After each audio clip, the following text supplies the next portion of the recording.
Hello, it's Jo. I turned up today.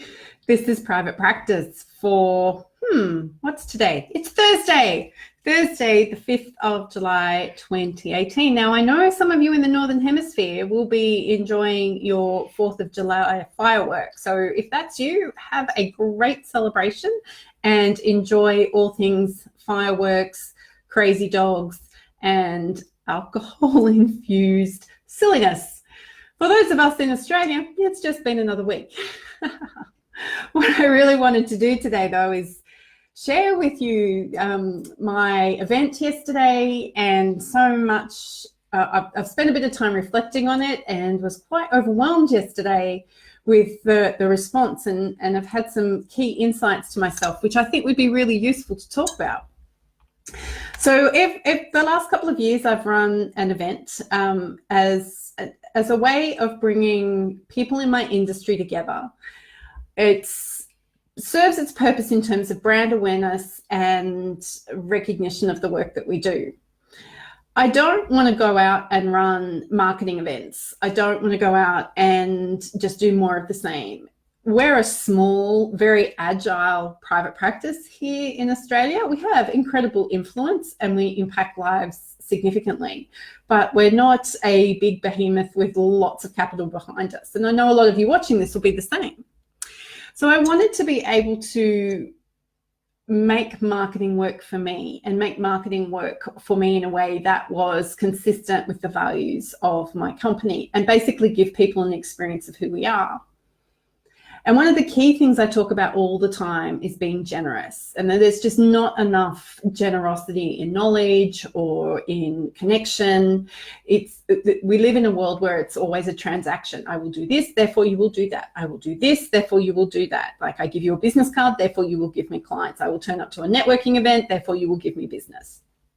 And that doesn't work. I don't know if you've noticed, but that level of transactional analysis between us as business owners or service providers and consumers, it's just not working anymore. And I don't like it because the work that we're in is the business that we're in is not the business of helping people return to work. It's the business of people and taking back control of their lives. So I put on this event because I want to inform, I want to inspire, and I want a way of being able to say to other rehabilitation professionals, thank you for the work you do. A lot of the work that we do, we are kind of the meat and the sandwich between a third-party funder and a client. And sometimes it can feel quite thankless. Sometimes the clients aren't happy with what the funding provider wants to do. Sometimes the funding provider isn't happy with what the client wants to do. And sometimes we've got to navigate that lack of connection. It takes quite a unique skill set and the use of influencing skills to be able to do that at times. But that's okay, we're good at it, we've been doing it a long time and we're committed to the work. But sometimes this work can feel like it's thankless and it's a little bit tough. So I had 2 speakers booked to come and inspire and encourage a room full of health professionals and claims professionals yesterday, and I cannot tell you how wonderful the room was. And I will admit I was disappointed that we had about half the number of people that I thought we would. I don't do big rooms anyway, but we ended up with a room of 17, so it wasn't insignificant. But what it let me do was create a really valuable, intimate lunchtime experience. So everybody got to fit around the table. Everybody was comfortable being able to eat their food during the speaker speaking.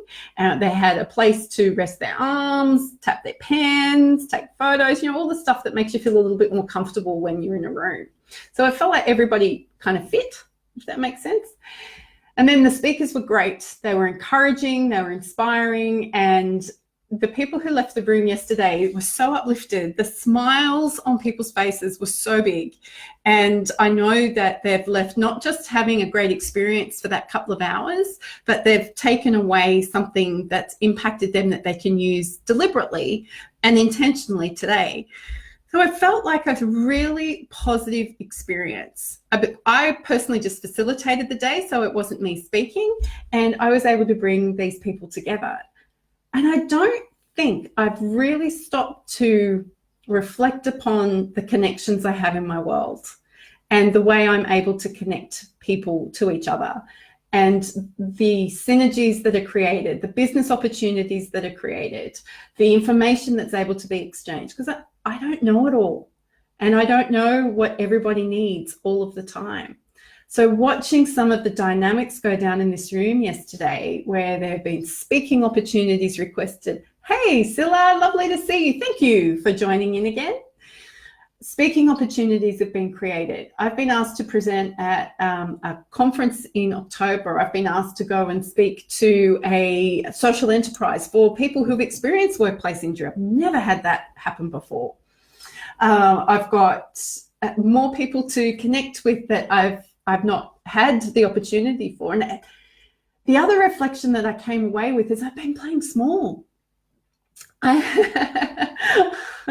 I have been playing small. Scylla, I didn't end up doing one yesterday. I was so overwhelmed from yesterday, and my emotions were bouncing all over the place that I thought that it would be unhelpful for the internet if I turned up yesterday. I may have been speaking very, very fast and trying to control all sorts of escalation of emotions. So sometimes I need a little bit of time for my emotions to make sense to me. So you didn't miss anything. I just didn't turn up yesterday. So 2 things I've learned is I'm not playing a big enough game. I've been limiting myself, and I know a lot of you watching this will be going, "You, Joe, you're playing a really big game." Well, it's time for me to be playing a bigger game. I don't quite know what that means or looks like yet, but it's time, and that's awesome, because that means that we're going to help more people. It means my team is going to get more of the work that they love to do. It means that I'm going to feel more fulfilled because I'll be playing a bigger game, and I think that's kind of fun. But then this connection piece, the people that I'm able to connect with each other. So one of the speakers yesterday has now been connected to a very large funding source, or the opportunity to access some angel investment. And another person has also been offered the opportunity to speak at the same conference. It's like, that's in a room of 17 people, and amazing business opportunities and career opportunities are being achieved there. So the first thing I did is I went, I'm going to do this in another state. So we're looking at availability, and I'm going to take it to Melbourne and see if I can create a lunchtime event for people in Victoria who want to come and be affirmed and inspired and encouraged as a rehabilitation professional. And I thought, wow, that just speaks volumes to everything that I want to be known for and the customer experience that I want people have when they think of Purple Code. It was also awesome yesterday to have our communications marketing consultant be a part of the room. He handled himself brilliantly. I know a lot of us Gen Xers or older, we get nervous when we're managing millennials or Zeds or whatever they're called. And there were some references, some pop culture references made in the room that he and a couple of others had no clue what we were talking about. We had a whole joke about Atari there for a while, and he had no clue what was going on. But he conducted himself with great professionalism. He was approachable. People commented on his level of professionalism, and he represented the brand extremely well. And I'm really thrilled, because I too get nervous about, all the negatives we hear about the younger generations, and sometimes feel like my leadership style doesn't cut it. I don't know how to work with these younger people. But I think that that's my own issue, and something that I need to own, and something that I can learn to do. Goodness me, there's enough written about how to deal with the new generations, but I think there's also got to be some experience about how I manage myself in that situation as well.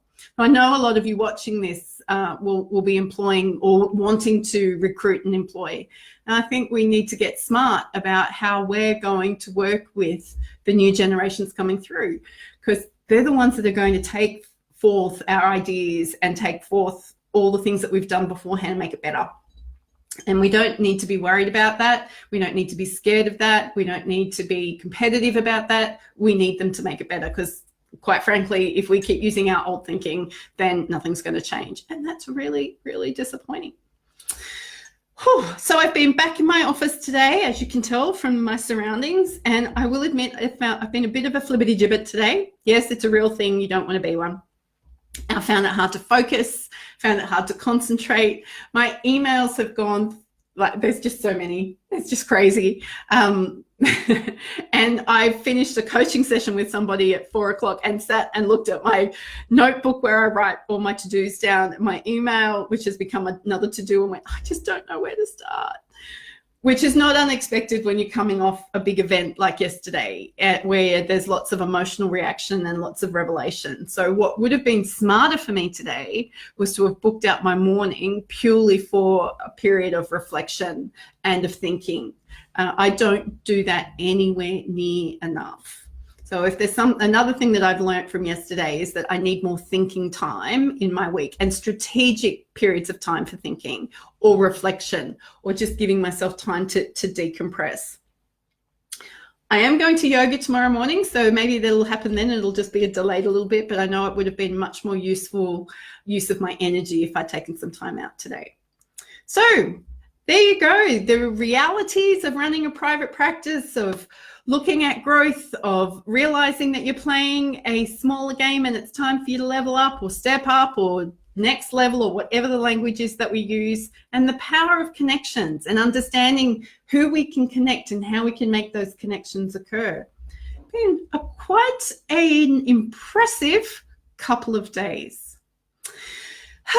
Well, I might go and work out what on earth it is that I need to do first, get my to-dos in a list of priorities and work out the things that actually don't need my attention. And yes, yoga. Maybe I should spend some time doing some more yoga this afternoon.